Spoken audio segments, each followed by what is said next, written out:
Hello students. हम आपके आमेर का इतिहास पढ़ रहे थे और हमने आपके आमेर के इतिहास में कल सवाई जयसिंह की तक चर्चा कर ली थी। आज हमें आपके आमेर के इतिहास में सवाई जयसिंह से आगे पढ़ना है। तो सवाई जयसिंह से हम आगे की बात करें तो सवाई जयसिंह की हमने चर्चा की थी कि 1743 ईस्वी में सवाई जयसिंह की मृत्यु हो जाती है। तो सवाई जयसिंह से हम आगे चलते हैं। सवाई जयसिंह के बाद में जयपुर के शासक बने थे आपके ईश्वरी सिंह।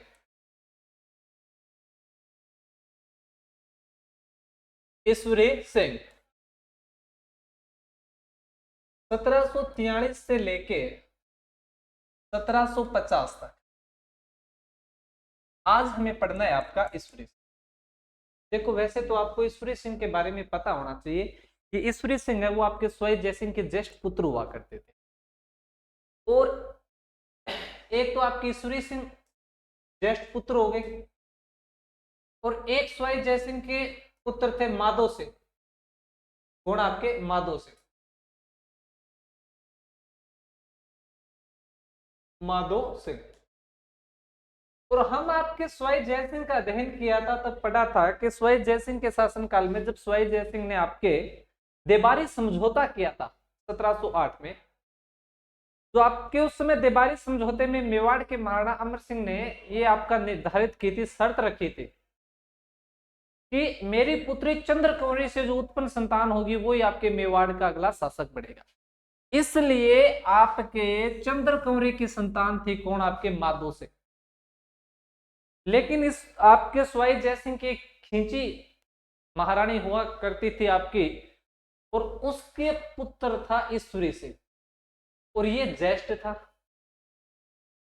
ठीक है, इसलिए ज्येष्ठ के कारण शासक बनना चाहता है कौन? आपका ईश्वरी सिंह।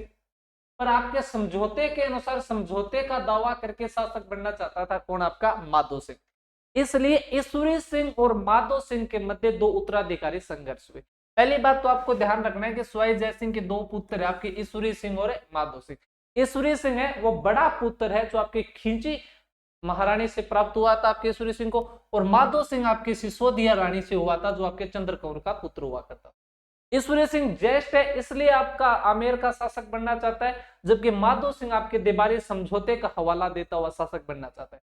पर कहते हैं कि सवाई जयसिंह भी आपके मरते मरते तक ये आपका निर्धारित नहीं कर पाए थे कि आगे आपके आमेर का शासक कौन होगा, और लेकिन उनका जो सॉफ्ट कॉर्नर था वो सॉफ्ट कॉर्नर ईश्वर सिंह की तरफ था।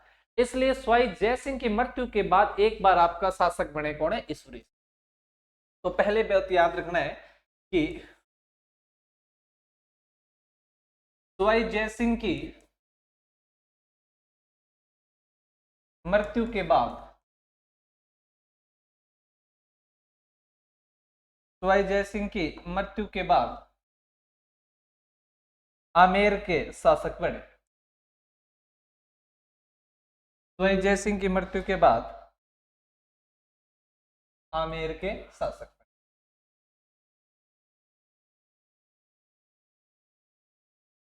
शासक बने किंतु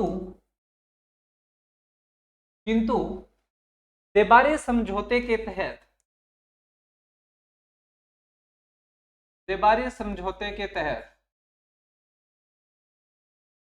आमेर का शासक आमेर का शासक कौन बनना चाहता है? आपके आमेर का शासक माधो सिंह बनना चाहता। माधो सिंह बनना चाहता था। इसीलिए ईश्वरी सिंह और माधो सिंह के मध्य जयपुर का उत्तराधिकारी संघर्ष होता है। इसीलिए ईश्वरी सिंह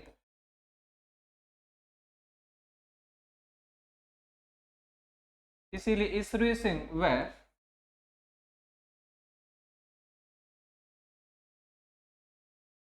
माधो सिंह के मध्य माधो सिंह के मध्य उत्तराधिकारी माधो सिंह के मध्य उत्तराधिकारी संघर्ष हुआ। मध्य उत्तराधिकारी संघर्ष हुआ। उत्तराधिकारी संघर्ष हुआ। तो पहली बात तो आपको यही ध्यान रखनी है कि जब सवाई जयसिंह की मृत्यु हो जाती है तो उसके बाद आमेर का शासक ईश्वरी सिंह बने, और ईश्वरी सिंह तो आपका बड़ा पुत्र है इसलिए आमेर का शासक बने। लेकिन जो उसका ईश्वरी सिंह का छोटा भाई है माधो सिंह, जो आपके चंद्रकौरी का संतान है, वो आपके बेबारी समझौते का हवाला देते हुए मेवाड़ का शासक है बनना चाहता है। इसीलिए ईश्वरी सिंह और माधो सिंह दोनों भाइयों के मध्य हमें आपके जयपुर के अंदर उत्तराधिकारी संघर्ष देखने को मिलता है। इन दोनों भाइयों के मध्य दो युद्ध होते हैं उत्तराधिकारी संघर्ष, एक राजमहल का युद्ध और एक आपके बगरू का युद्ध। एक राजमहल का युद्ध और एक आपके बगरू का युद्ध। अब एक एक युद्ध की बात करते हैं हम आपके। पहला आपके राजमहल का युद्ध। राजमहल का युद्ध, ठीक है, राजमहल का युद्ध। राजमहल का युद्ध हुआ आपका हो कब रहा है तो 1 मार्च 1747 को। याद रखोगे कब हो रहा है आपके 1 मार्च 1747 को। 1 मार्च 1747 को युद्ध हुआ आपके।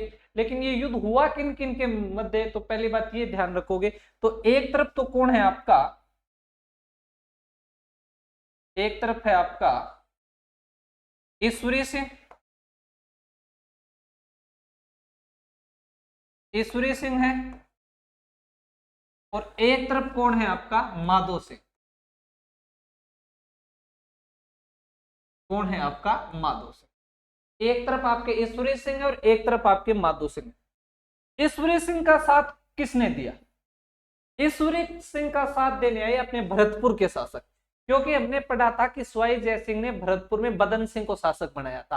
तो बदन सिंह के बाद वहां पे शासक बने थे सूरजमल, इसलिए सूरजमल आपके ईश्वरी सिंह को कह रहे थे कि तुम्हारे पिता तुम्हें शासक बनाना चाहते हैं और तुम्हारे पिता मेरे पिता को शासक बनाया था, इसलिए मैं तुम्हारी सपोर्ट करूंगा। इसलिए इस युद्ध में ईश्वरी सिंह का साथ दिया था सूरजमल ने। सूरजमल, और सूरजमल कहां का है आपके, तो भरतपुर का। याद रखना कहां से, आपके भरतपुर से। फिर माधो सिंह का साथ कौन देगा, तो माधो सिंह का साथ देने के लिए एक तो मेवाड़ वाले की हमारे भांजे को शासक बनाना है, तो याद रखोगे जगत सिंह, जगत सिंह है द्वितीय। एक तो ये कि हमारे भांजे को शासक बनाना। इसके अलावा जो बूंदी में आपका दलेल सिंह और उमेद सिंह के मध्य संघर्ष हो रहा था, तो सवाई जय सिंह दलेल सिंह को शासक आपका बनाना चाहता था, उमेद सिंह के खिलाफ था। तो इसमें उमेद सिंह बोला कि मैं माधो सिंह तुम्हारा साथ दूंगा। कौन आपका, उमेद सिंह। और उमेद सिंह कहां से आपके, तो बूंदी से। जब मेवाड़ और बूंदी वाले आपके माधो सिंह का साथ दे रहे थे तो कोटा वाले बोले कि हम भी भाई माधो सिंह तेरा साथ देंगे। तो कोटा से साथ देने आए आपके दुर्जन साल।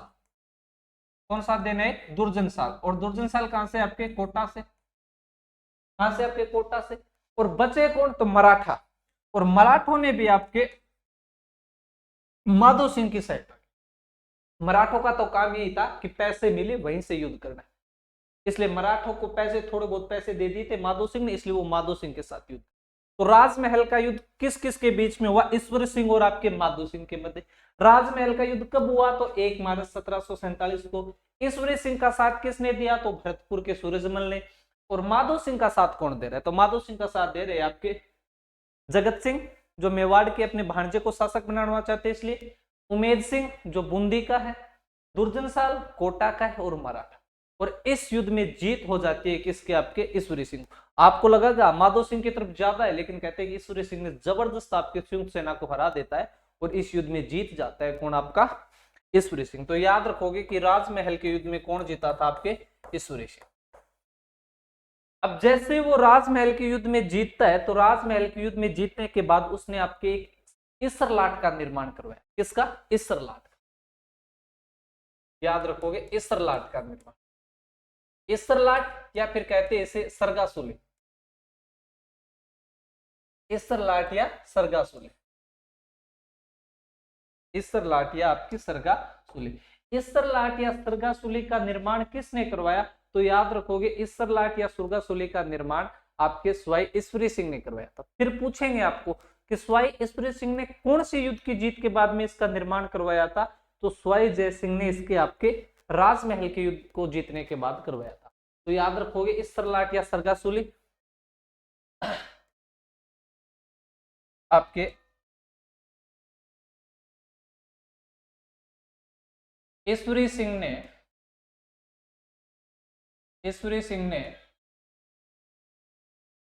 राजमहल के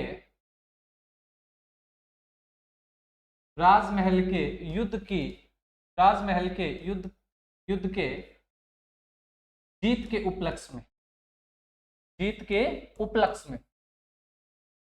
उपलक्ष्य में इसका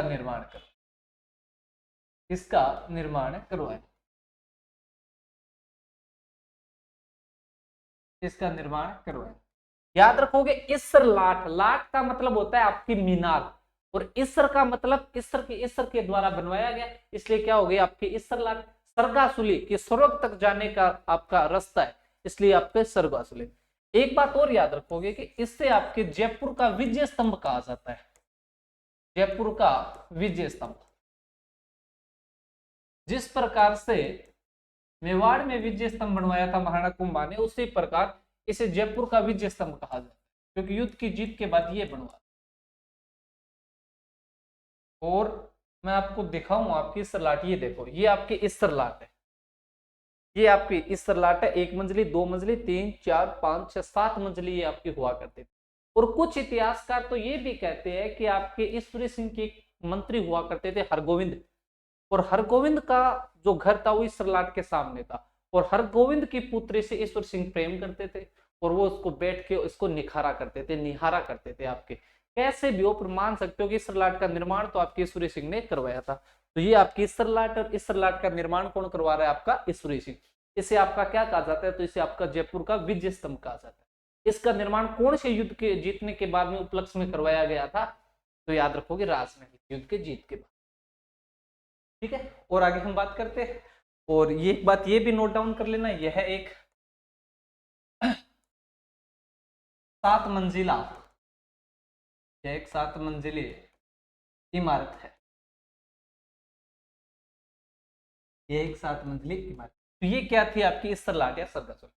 लेकिन कहते हैं कि कुछ समय बाद मेवाड़ वाले पुनः हुए कि हमारे भांजे को शासक बनाना। उमेद सिंह आपका ये जो माधो सिंह था ये फिर से आपका युद्ध करता है, और इन दोनों भाइयों के मध्य एक और युद्ध होता है, और उस युद्ध का नाम क्या आपके? तो बगरू का युद्ध। क्या नाम है? याद रखोगे, बगरू का युद्ध।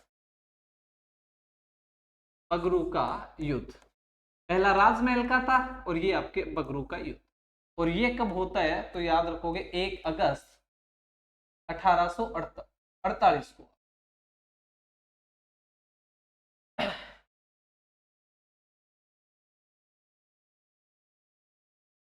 1 अगस्त आपका और 1748 को।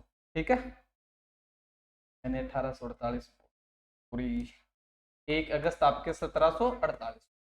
किन किन के बीच में होगा? तो वही शासक दोनों आपके, कौन कौन? तो एक तरफ कौन है आपका? ईश्वरी सिंह। एक तरफ कौन है आपका? ईश्वरी सिंह। और सामने कौन है? तो सामने है आपका माधो सिंह। ये लो साहब, माधो सिंह।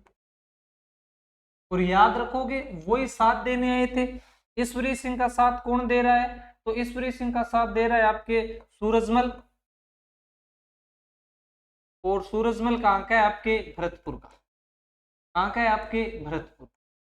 माधो सिंह का साथ कौन देगा? तो मेवाड़ वाला जगत सिंह देते। कौन साथ दे रहा है आपका? जगत सिंह देते। बूंदी का कौन है आपका? उमेद सिंह।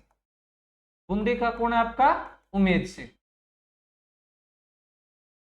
कोटा से कौन है आपके? तो दुर्जन शाह। कोटा से कौन है आपके? दुर्जन शाह। तो ये कोटा से लो। और साथ में कौन है? तो मराठा। कहते हैं इन दोनों भाइयों के मध्य एक बार फिर से उत्तराधिकारी संघर्ष होता है, और इस बार आपके उत्तराधिकारी संघर्ष में जीत जाता है कौन? आपके माधो। इस बार कौन जीत जाता है? आपका माधो सिंह इस युद्ध में जीत। माधो सिंह इस युद्ध में आपका जीत गया। और माधो सिंह जब इस युद्ध में जीता गया तो कहते हैं कि आपके जब माधो सिंह इस युद्ध में जीता तो इस जीत के बाद में ईश्वरी सिंह को मराठों ने आपके कुछ फिक्स कीमत के आधार पे आपका शासक बना दिया था। कहाँ का? आमेर का। तो याद रखोगे कि एक तो शासक बना दिया था, इसके अलावा ईश्वरी सिंह ने 5 परगने या 5 क्षेत्र आपके माधो सिंह को दे दी थी। पहले वो एक क्षेत्र भी देने को तैयार नहीं था आपका ईश्वरी सिंह, लेकिन जब आपका माधो सिंह ये युद्ध जीत जाता है तो युद्ध जीतने के बाद 5 क्षेत्र माधो सिंह को दे दिया जाता है, 5 जागीर माधो सिंह को दे दी गई। इसके अलावा आपका जयपुर वाले बूंदी का शासक किसे मान रहे थे? दलेल सिंह, लेकिन आपका उमेद सिंह साथ देता है किसका? माधो सिंह का। इसलिए आपके इस युद्ध के बाद में बूंदी का शासक माना गया किसको? आपके उमेद सिंह। तो क्या याद रखोगे आप कि इस युद्ध के बाद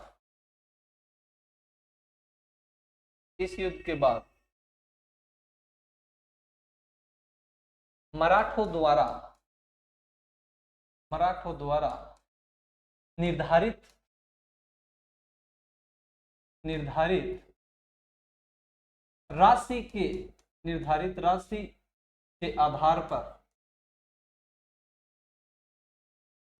राशि के आधार पर आमेर का शासक ईश्वरी सिंह को बनाया गया। एक निर्धारित पैसे तय कर दिए कि मराठों को देने होंगे, ईश्वरी सिंह को बनाया गया। ठीक है, एक तो ये बात। दूसरी बात, बूंदी का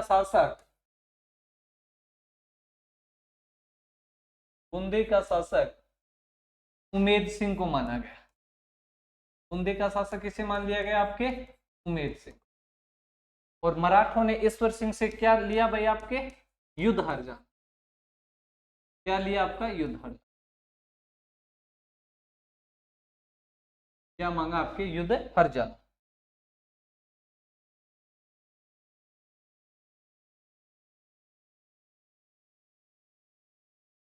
युद्ध हार जाना। कहते हैं कि मराठे क्या थे, जिससे की तरफ से युद्ध करते थे उससे तो पैसे लेते ही लेते थे, सामने वाले से भी पैसे ले लिया करते थे कि तुम भी भाई पैसा दे। क्यों? तेरे लिए तो हमें लड़ना पड़ा है, तेरे खिलाफ ही तो हमें लड़ना पड़ा है, हमारे सैनिक मारे गए। तो कहते उससे भी पैसे ले लिया करते, तो जहां मिलते वहां पे पैसे ले लिया करते थे। और मराठों का यही काम था, बस आपकी लूटपाट करना, जिसकी तरफ से पैसे मिले उससे युद्ध करना, अगली बार दूसरा ज्यादा पैसा देगा तो उसकी तरफ से युद्ध कर लेना। लेकिन इस युद्ध के बाद ये आपके कुछ नियम हुए, कुछ काम हुए कि इस युद्ध के बाद एक तो मराठों द्वारा निर्धारित राशि तय की गई, जिसके आधार पर शासक बनाया किसको? आपके ईश्वरी। बूंदी का शासक किसे मान लिया गया? आपके उमेद सिंह को। और मराठों ने ईश्वरी सिंह से क्या मांगा? आपका युद्ध हार जाना। तो कहते हैं कि आपके ईश्वरी सिंह ने उस समय तो मराठों को कह दिया कि मेरे पास एक साथ तो इतने पैसे है नहीं, आप एक बार थोड़े से पैसे ले जाओ, थोड़े दिनों के बाद मैं आपको किस्तों में पैसे दे दूंगा। और कहते हैं कि ऐसा कहने से मराठे मान भी गए थे और आपका सब कुछ ये कहानी हो गई थी। लेकिन कहते हैं कि मराठों को एक बार कुछ पैसे दे दिए गए, मराठे चले गए, लेकिन 1750 के आसपास मराठे पुनः पैसे लेने आते। और जब कहते हैं कि उसमें 7 लाख रुपए की बात थी, तो ईश्वर सिंह ने मराठों को देने के लिए 2 लाख रुपए अपने सैनिकों को सहायता से सामने भेजा था। पर मराठे कह दिए थे हमें 7 लाख के 7 लाख कैश पेमेंट में चाहिए। और उन्होंने जयपुर को चारों तरफ से घेर लिया था। तो ईश्वरी सिंह सोचता है क्या तो वो समय था जिसमें मैं आपकी राजमहल के युद्ध में मराठों को हरा भी दिया था, जिसके लिए मैंने आपके इस सरलाट का निर्माण कराया था, और आज क्या समय आ गया जो मराठा मेरे साम्राज्य को घेर कर बैठे। ऐसी मानसिकता हो गई थी किसके? आपके ईश्वरी सिंह। इसलिए वो आपका परेशान हो गया ईश्वर सिंह, और परेशान होने के कारण वो इस सरलाट से कूद कर आत्महत्या कर लेता है। कौन? आपका ईश्वरी सिंह। तो याद रखोगे कि 1750 में आपके ईश्वरी सिंह ने परेशान होकर इस सरलाट से कूद के आत्महत्या कर ली। तो क्या याद रखना है? 1750 में मराठों से परेशान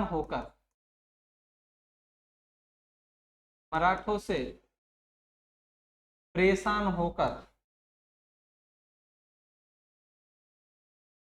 ईश्वरी सिंह ने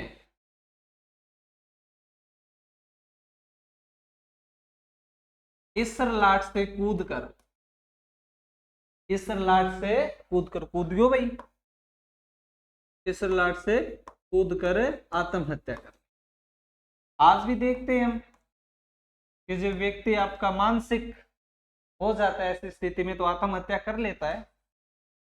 रोज आप ऐसी न्यूज पढ़ते हो कि व्यक्ति जब आपका मानसिक स्थिति में आपका प्रभावित हो जाता है, मानसिक बहुत बड़ी चीज होती है, और उसी समय मानसिक स्थिति का आपका ये हो गया था ईश्वरी सिंह। और ईश्वरी सिंह जब परेशान हो गया बहुत ज्यादा, इसलिए वो क्या करता है, आपके इस सरलाट से कूद कर क्या कर लिया, आत्महत्या। और जैसे 1750 में आपका ईश्वरी सिंह है इस सरलाट से आत्महत्या करता है, तो इधर दूर बैठा कौन, आपका माधो सिंह। और माधो सिंह को पता चला कि भैया तो ऐसे ऐसे आत्महत्या कर ली, तो वो भाग के आमेर आता है और आमेर का क्या बन जाता है, राजा। तो ईश्वरी सिंह के हमने क्या क्या चीजें पढ़ी, आपको एक बार ध्यान रखना है कि ईश्वरी सिंह है वो आपके जयसिंह के बाद में आमेर का शासक बनता है। ईश्वरी सिंह और माधो सिंह के मध्य दो आपके उत्तराधिकारी संघर्ष हुए। पहला युद्ध आपका राजमहल का युद्ध था, जो 1 मार्च 1747 को लड़ा गया। ईश्वरी सिंह का साथ सूरजमल ने दिया था, माधो सिंह का साथ जगत सिंह द्वितीय मेवाड़ वाले, उमेद सिंह बूंदी, दुर्जन साल आपका कोटा वाला और मराठा। और इस युद्ध में जीत गए थे कौन, आपके ईश्वरी सिंह। और इसी जीत की खुशी में उन्होंने निर्माण करवाया था किसका, आपके इस सरलाट या सुरगासुली। इसी सुरगासुली को याद रखना विजय स्तंभ कहा जाता है। कहाँ का विजय स्तंभ, आपके जयपुर का विजय स्तंभ। इसके अलावा इनके मध्य दूसरा युद्ध हुआ बगरू का युद्ध, जो 1 अगस्त 1748 हुआ। वही सेम लोग साथ दे रहे, ईश्वर सिंह का सूरजमल और माधो सिंह का जगत सिंह, उमेद सिंह, दुर्जन साल और मराठा। और इस युद्ध में जीत हो जाती है किसके, आपके माधो सिंह की। इसी युद्ध के बाद निर्धारित आपकी राशि तय की गई थी, जिसके आधार पर ईश्वर सिंह को शासक माना कहाँ का, आमेर का। बूंदी का शासक माना गया था किसको, उमेद सिंह को। और मराठों द्वारा युद्ध हरजाना मांगा गया था किससे, आपके ईश्वरी सिंह से। लेकिन आपके मराठाओं से तंग आ जाता है, मानसिक स्थिति खराब हो जाती है ईश्वरी सिंह की, और वो आपके इस सरलाट से कूद कर क्या कर लेता है, आत्महत्या। इसके बाद में हम देखें कि ईश्वरी सिंह के बाद में शासक बना आपका माधो सिंह। कौन शासक बना, आपका माधो। तो किसका भाई है, आपके ईश्वरी सिंह का। और ईश्वरी सिंह के बाद में शासक बनता है। इसका शासन काल आप याद रखोगे 1750 से लेके 68, 1750 से लेके 68। अब कहते हैं कि मराठों ने ईश्वरी सिंह की मृत्यु के बाद आमेर की गद्दी पे बिठा दिया किसको, आपके माधो सिंह। और जैसे माधो सिंह गद्दी पर बैठा तो माधो सिंह को बोले भाई मराठा ला पैसे दे। मराठों ने कहा मैं किस चीज, आपका माधो सिंह ने कहा कि मैं किस चीज के पैसे दूं, मेरी तरफ से युद्ध लड़े थे और मैंने तुमको पेमेंट दे दिया था, और मैं आपका पेमेंट मेरे भाई ने नहीं दिया, मेरे भाई की मृत्यु हो गई, जाओ उससे ऊपर जाके आपका पेमेंट लो। मराठे बोले ज्यादा 2-5 नहीं, ना पैसे तेरे भाई के है और ना तेरे है, हमें पैसे उससे लेना है जो इस आमेर की राजगद्दी पे बैठेगा। चाहे तू बैठे, तेरा बेटा बैठे, तेरा पोता बैठे या अन्य कोई व्यक्ति बैठे, जो आमेर की गद्दी पे बैठेगा वो हमें हमारा पैसा देगा। तो कहते हैं कि इस समय सिचुएशन गंभीर हुई माधो सिंह की। तो कहते हैं जो माधो सिंह की माता थी, जो आपकी मेवाड़ की राजकुमारी हुआ करती थी चंद्रकौरी, उन्होंने समझाया मराठों को कि देखो आप मेरे धर्म के भाई हो। मराठों ने कह दिया मान लिया तेरे धर्म के भाई है, सर पे हाथ फेर देंगे, 100 रुपए दे देंगे, भात चुनड़ी उड़ा देंगे, पर पैसे कम नहीं होंगे। चंद्रकौरी ने फिर समझाया कि पैसे आपको दे दिए जाएंगे, पर अभी हमारी सिचुएशन सही नहीं है, अभी हम राजा बने, एक काम करो आप थोड़े दिन रुको, थोड़े दिन के बाद में हम आपको पैसे दे देंगे। फिर मराठों ने मान लिया कि जब बहन ही मान लिए, इसे भांजा ही मान लिए, चलो दे देंगे। तो उन्होंने कहा हम एक बार पंजाब की तरफ जा रहे हैं, आते वक्त आपका पैसा ले लेंगे। लेकिन माधो सिंह के समय दिमाग में कुछ अलग ही बातें चल रही थी। माधो सिंह का कुछ प्लान अलग ही था कि मुझे क्या करना है। कहते हैं कि माधो सिंह ने कुछ समय बाद में आपके मराठों को संदेश भिजवाया कि मामा जी आपके पैसे ले जाओ, पैसे तैयार है, और एक काम करना कि आते समय मामी जी को, बच्चों को भी साथ में ले आना, जयपुर घुमा जाना, मैं शासक बनाऊं। तो कहते हैं कि मराठों ने कहा कि हमारे पास मामी जी वो सारे दक्षिण में है, हम तो अभी 4000 टोली के साथ आ रहे हैं। कहा कि ठीक है आप अपने 4000 सैनिकों को यहाँ पे ले आओ। अरे इतने ज्यादा 4000 सैनिक क्या आपने अपने भांजे को कम समझाया, आमेर का शासक बनाया, कम से कम आप लाओ, उनको भोजन बुलाते। कहते कि माधो सिंह का प्लान दूसरा था। माधो सिंह 4000 मराठों को जयपुर में आमंत्रित करता है और उन्हें दिल्ली का जो वाला गेट है उस गेट से अंदर प्रवेश करवाता है और जयपुर के सारे गेट बंद करवा देता है। जैसे 4000 मराठा थे आपके आए, अंदर घुसे और माधो सिंह ने जयपुर की प्रत्येक जनता को एक हथियार दे रखा था, किसी को तलवार, किसी को आपका लठ, किसी को गंडासार, किसी को भालार, किसी को हथौड़ा। कहते कि जयपुर की जनता द्वारा 10 जनवरी 1751 को मराठों का जयपुर में कत्लेआम किया गया, भयंकर कत्लेआम, ढूंढ ढूंढ कर आपके मराठों को मारा गया। गेट चारों तरफ बंद, कोई भाग नहीं पा रहा है, कोई भागने की कोशिश कर रहा है तो उसे वापस पकड़ के लाया जा रहा है, लुगाइयों द्वारा कूटा जा रहा है। मराठों की इतनी भयंकर हालत कर दी थी कि मराठों ने उसके बाद आपकी नजर उठा के नहीं देखी जयपुर की। तो सीधा सा सवाल बन जाता है कि किस शासक के समय में जयपुर की जनता द्वारा जयपुर में मराठों का कत्लेआम किया गया? तो वो शासक कौन था? आपका माधो सिंह। कौन हो जाएगा? माधो सिंह। तो आपको नोट डाउन करना है कि 10 जनवरी 1751 को इनके शासनकाल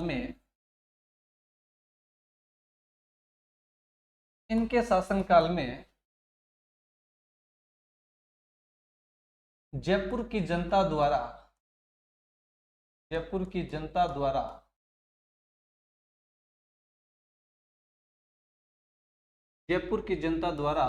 जयपुर में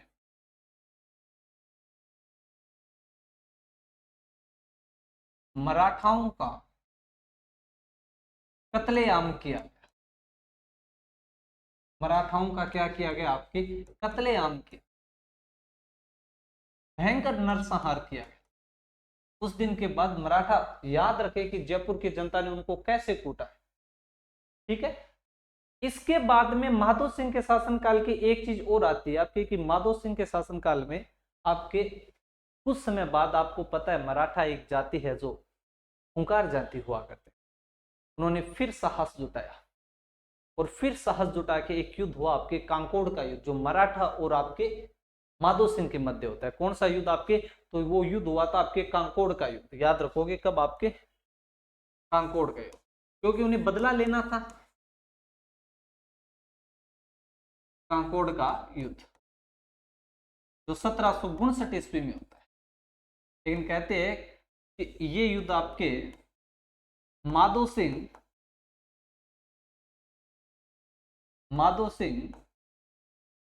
वर्सेस मराठाओं के मध्य हो,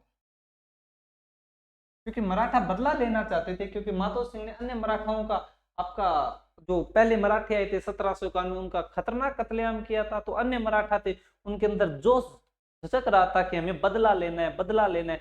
कुछ समय तक तो वो कुछ नहीं बोले, लेकिन 6, 7, 8 साल में जैसे वो मजबूत हुए, उन्होंने पुनः जयपुर पे आक्रमण। जब जयपुर में आक्रमण किया तो दोनों की सेनाएं आपके कांकोड़ नामक स्थान पे मिलते हैं, और कांकोड़ नामक स्थान पे ये 1759 में इन दोनों का युद्ध होता है, जिसमें एक बार फिर से जीत हो जाती है। एक बार फिर से जीत हुई किसकी? आपके माधो सिंह की। देखिए मराठाओं को हरा रहे बार बार में, और इस युद्ध में फिर से एक बार माधो सिंह जीत गया। कहते हैं कि माधो सिंह की पूरे देश में उस समय तूती बोल रही थी, क्योंकि जयपुर में मराठाओं को बुलाकर उसका कत्लेआम कर रहा है, मराठों से जाके सीधा युद्ध कर रहा है, और उस युद्ध में भी मराठाओं को परास्त कर रहा है। तो कहते हैं कि मराठाओं क्या पूरे देश में आपके नाम चल रहा था उस समय आपके माधो सिंह कि आमेर का शासक कोई माधो सिंह इतना वीर महान व्यक्ति है। कहते कि उस समय आपके भारत का मुगल बादशाह अहमद शाह हुआ करता था, उसकी 2 व्यक्तियों के साथ नहीं मिलती थी, एक तो आपके सफदरजंग के साथ और एक आपके जाट ये जो सूरजमल हुआ करते थे इनके साथ। तो जो सफदरजंग है और आपके ये सूरजमल जाट है, इनके साथ नहीं मिलती थी। तो आपके अहमद शाह ने माधो सिंह को उस समय कहा कि माधो सिंह तू मेरे इन लोगों के साथ संधि करवा। तो कहते हैं कि माधो सिंह ने आपके शत्रु आपके भरतपुर के सूरजमल और आपके सफदरजंग के साथ इनकी मीटिंग करवा देता है, संधि करवा देता है, आपकी ट्रीटी करवा देता है। कुछ मांगे उनकी मनवा देता है, कुछ नहीं मांगे वाले थे वो उनको समझा देता है, और तीनों के मध्य आपकी संधि हो जाती है। इससे खुश होता है आपका मुगल बादशाह अहमद शाह बहुत ज्यादा, और राजा खुश हुआ, मुगल बादशाह खुश हुआ देश का, तो वो कुछ ना कुछ देना चाहा किसको? आपके माधो सिंह को। और उसने बैठे बैठे बोल दिया कि जा माधो सिंह, तूने मेरी संधि करवाई, मैं बहुत खुश हूं, और मैं तुम्हें रणथंभौर का दुर्ग देता हूं। कहते हैं कि उस समय आपके मुगलों की दिल्ली तक ही नहीं चलती थी, पर उसने तो बोल दिया कि जाओ तुम्हें आपके रणथंभौर का दुर्ग दिया जाता है। और उस समय रणथंभौर के दुर्ग पे अधिकार था आपके शत्रुसाल का, जो कोटा का शासक था शत्रुसाल।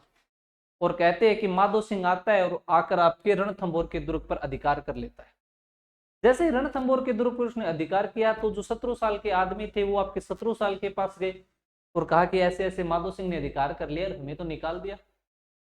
तो शत्रुसाल माधो सिंह के पास संदेश भेजता है कि माधो सिंह ये क्या है, ये दुर्ग मेरा है, तुमको किसने दिया है? तो कहा कि मुझको तो मुगल बादशाह अहमद शाह ने दिया है। क्यों, मुगलों के बाप का है क्या ये दुर्ग? ये दुर्ग मेरा है, और तू अगर मुझसे ये दुर्ग छीनता है तो मुझे युद्ध, मेरे साथ तुम्हें युद्ध करना होगा। तो युद्ध करने को तैयार हो जाता है माधो सिंह। तो माधो सिंह और आपके शत्रुसाल के मध्य युद्ध होता है। किस किले को लेके? तो याद रखोगे आपके रणथंभौर के किले को लेके 1761 में आपके भटवाड़ा का युद्ध हुआ। तो याद रखोगे भटवाड़ा का युद्ध। कौन सा युद्ध? आपके भटवाड़ा का युद्ध। भटवाड़ा का युद्ध। भटवाड़ा का युद्ध कब हुआ? 1761 में। किन किन के मध्य हुआ भटवाड़ा का युद्ध? एक तरफ कौन है आपका? माधो सिंह। कौन है आपका? माधो सिंह। और एक तरफ कौन है आपका? शत्रुसाल। और शत्रुसाल कहां का है? आपके कोटा। कहां का? आपके कोटा का। और आपको लगता होगा इस युद्ध में जीत किसकी होनी चाहिए, क्योंकि उस समय पूरे देश में आपकी तूती बोल रही है। किसकी? तो पूरे देश में आपकी तूती बोल रही है माधो सिंह की। पर कहते हैं कि इस युद्ध में जीत हुई थी किसके? आपके शत्रुसाल। याद रखोगे कि भटवाड़ा के युद्ध में कौन जीत गया था? शत्रुसाल। क्यों? क्योंकि इनका सेनापति हुआ करता था, अगर आपने नाम सुना है तो जाला झालिम सिंह। कौन हुआ करता था? जाला झालिम सिंह। कभी झालाओं का इतिहास पढ़ेंगे हम, तब मैं बताऊंगा आपको जाला झालिम सिंह की कहानियां। क्या योद्धा रहा है, इनके इतिहास को पढ़ा ही नहीं गए हैं सही ढंग से। झाला झालिम सिंह। और इस युद्ध में जीतने में अहम भूमिका झाला झालिम सिंह की। क्या योद्धा, वीर था, क्या कूटनीतिज्ञ था, क्या राजनीतिज्ञ था। उस समय का एक प्रबल योद्धा आपका जाला झालिम सिंह। और जाला झालिम सिंह के सहयोग से आपका ये युद्ध जीत जाता है शत्रुसाल हड़ा, और भटवाड़ा के युद्ध में हार हो गई किसकी? आपके माधो सिंह। इतनी तो चीजें याद रखनी आपको माधो सिंह की। माधो सिंह ने आपके मराठाओं का कत्लेआम करवाया जयपुर में। इसके अलावा कांकोड़ के युद्ध में आपके मराठाओं को परास्त किया, और शत्रुसाल के साथ आपके भटवाड़ा के युद्ध में खुद की पराजय हो जाती है। इसके अलावा माधो सिंह ने और क्या किया? एक आप याद रखोगे कि माधो सिंह ने आपके 1763 ईस्वी 1763 ईस्वी में सवाई माधोपुर की स्थापना की। सवाई माधोपुर को बसाया। सवाई माधोपुर को बसाया। सवाई माधोपुर को बसाया। इसके अलावा इसने आपके आमेर के अंदर मोती डूंगरी महलों का निर्माण करवाया। किसका निर्माण करवाया? मोती डूंगरी महलों का। जैसे आप आओगे तो गणेश मंदिर बना हुआ है, उससे मोती डूंगरी में गणेश मंदिर है, उससे ऊपर पुराने महल बने हुए। तो उन मोती डूंगरी के महलों का निर्माण करवाने वाला शासक भी कौन था? तो आपका माधो सिंह। तो क्या नोट डाउन करोगे? आमेर में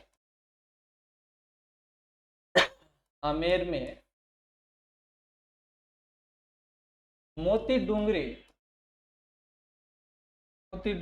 महलों का निर्माण कर मोती डूंगरी महलों का निर्माण करवाया। इसके अलावा जो आप चाकसू में शीतला माता का मंदिर देखते हो, उस चाकसू में शीतला माता के मंदिर का निर्माण करवाने वाला भी कौन है? तो आपका माधो सिंह। तो क्या याद रखोगे कि चाकसू में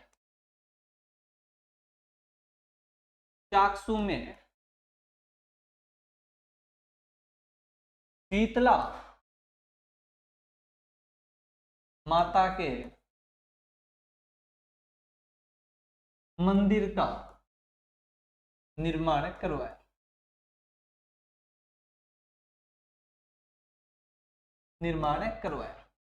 चाकसू में आपके शीतला माता के मंदिर का निर्माण करवाया। तो इतनी चीजें आपको याद रखनी है किससे? माधो सिंह से। कि माधो सिंह की हम स्थापत्य कला की बात करते हैं तो 1763 में सवाई माधोपुर को बसाया।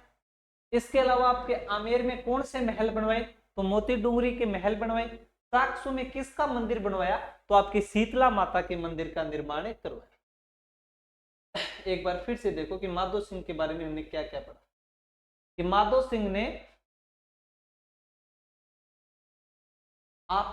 सिंह ने इन्हीं के शासनकाल में मराठाओं का क्या किया गया था? आपके कत्लेआम किया गया। मराठाओं का क्या किया गया था? कत्लेआम किया था। किसके शासनकाल में? माधो सिंह। कब किया गया? तो 10 जनवरी 1751। इसके अलावा कांकोड़ का युद्ध, कौन सा युद्ध? आपके कांकोड़ का युद्ध।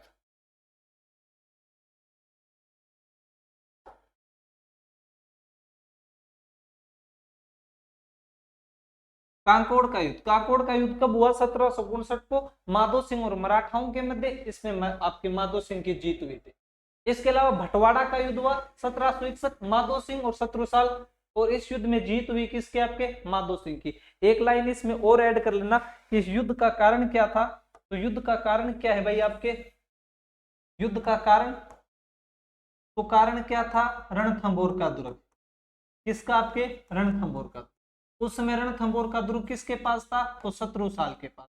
और अधिकार कर लेता है कौन? आपका माधो सिंह। क्यों? क्योंकि आपके मुगल बादशाह ने आदेश दे दिया था कि आज से जा माधो सिंह, रणथंभौर का दुर्ग तेरे पास है। इसलिए माधो सिंह और शत्रुसाल के मध्य युद्ध हुआ। इसके बाद में हमने देख लिया सवाई माधोपुर की स्थापना 1763 में, मोती डूंगरी के महलों का निर्माण, और चाकसू में शीतला माता।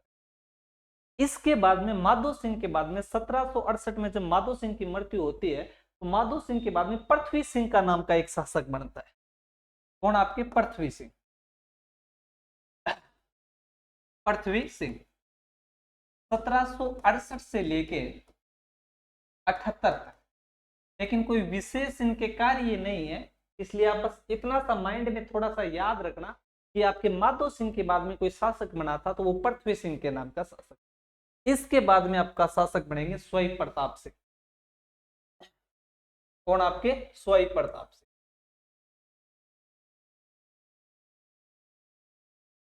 स्वयं प्रताप सिंह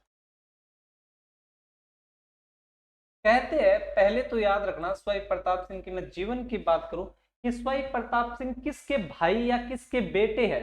तो स्वयं प्रताप सिंह आपके माधो सिंह के तो पुत्र हुआ करते थे और पृथ्वी सिंह के भाई हुए थे। तो पहली बात तो क्या कि यह माधो सिंह के पुत्र थे।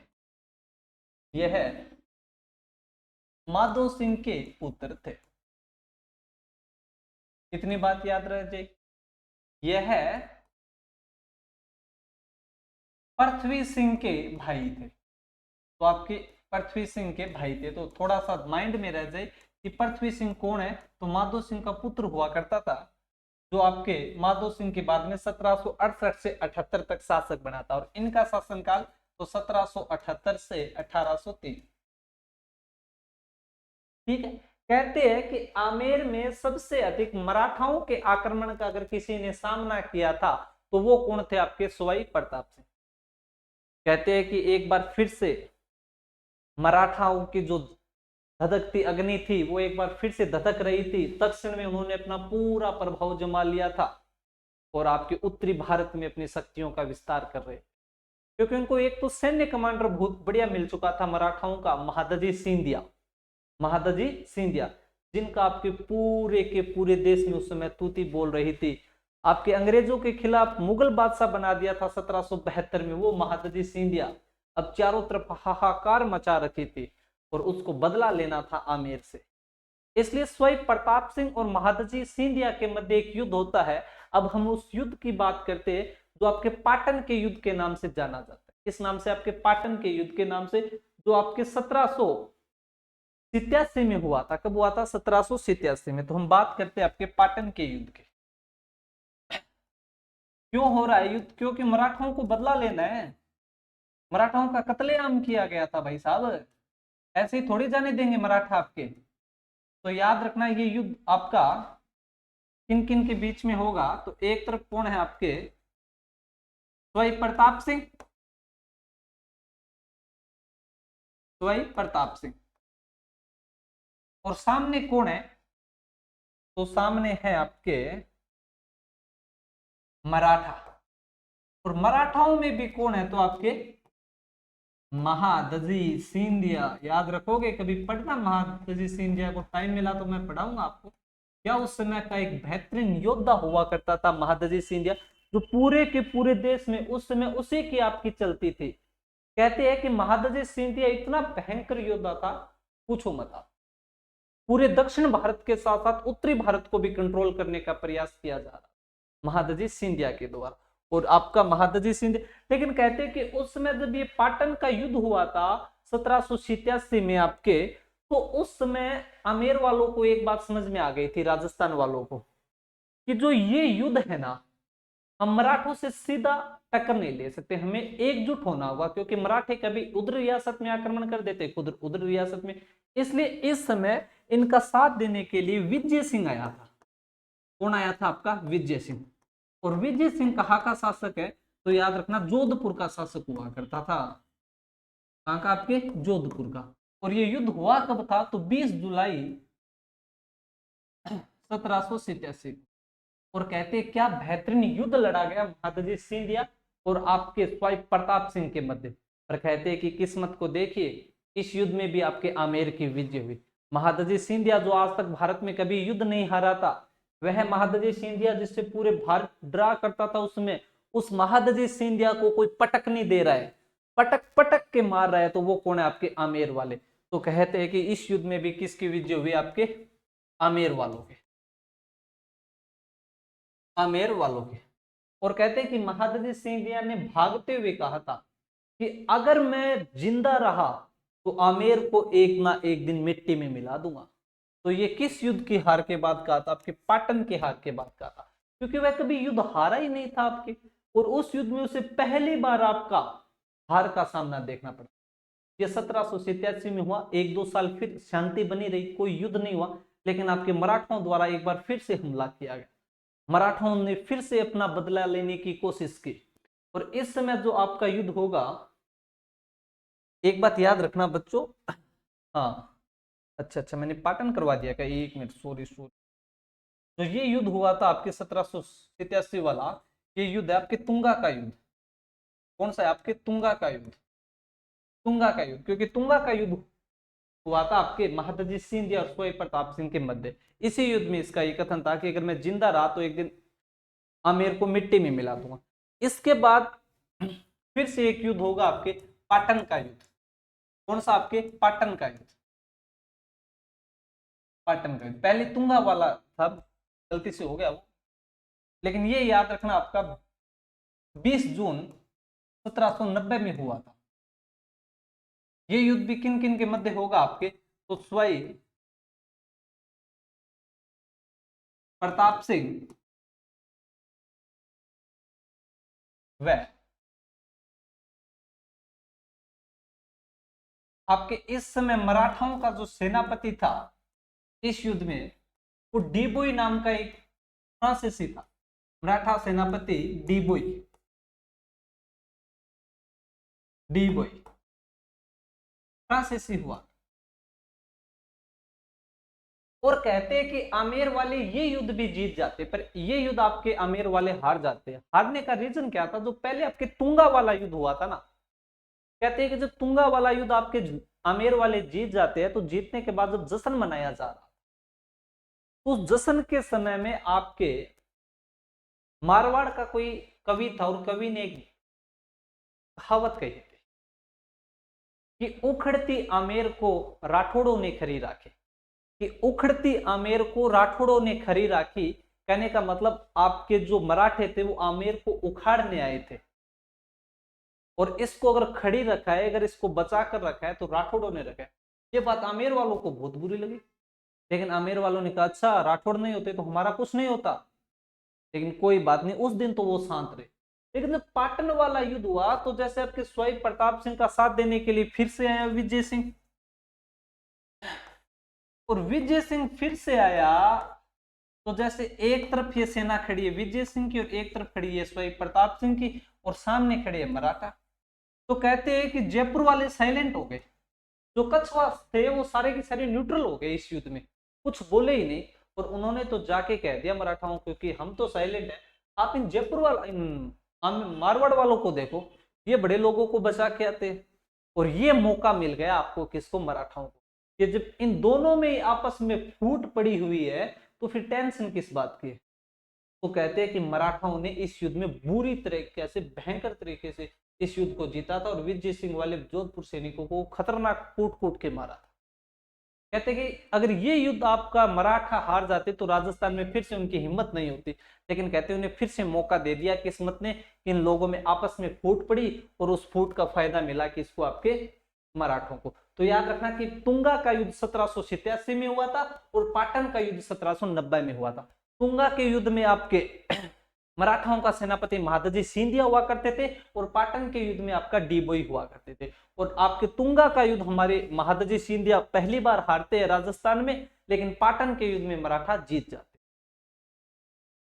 इसके बाद में जयपुर और मराठाओं के मध्य एक और युद्ध होता है 1800 ईस्वी में, क्योंकि उसमें महादजी सिंधिया तो मर जाते हैं, लेकिन महादजी सिंधिया का जो उत्तराधिकारी था दौलतराव सिंधिया, उनके और सवाई प्रताप सिंह के मध्य फिर से युद्ध होता है, जिसमें मराठा आपके फिर से जीतते हैं। तो एक युद्ध आप और याद रखना, मालपुरा का युद्ध। मालपुरा का युद्ध 1800 ईस्वी में हुआ ये। इस युद्ध कौन कौन आपके, तो एक तरफ सवाई प्रताप सिंह,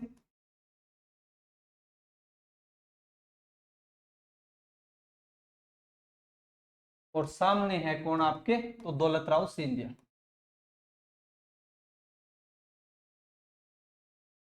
दौलतराव सिंधिया।